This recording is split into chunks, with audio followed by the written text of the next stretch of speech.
Welcome to the channel. Today I'm going to show you how to view your order history on your DoorDash app. Let's dive in.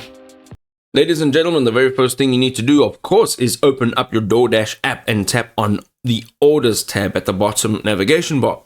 Browse through your recent and past orders, complete with your delivery status as well as digital receipts. Tap on any individual order to dive deeper into the specifics like itemized lists, the exact delivery times, driver information, even payment methods that was used.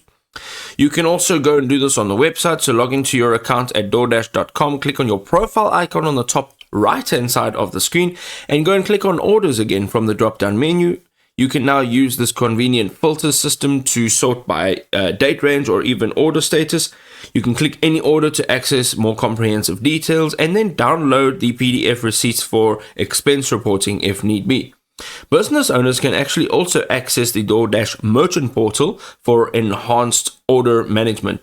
So you can navigate again to the orders tab to monitor both historical deliveries and pending orders in real time. The financials tab provides more detailed transaction histories, payout schedules, and comprehensive business analytics. I hope this was helpful.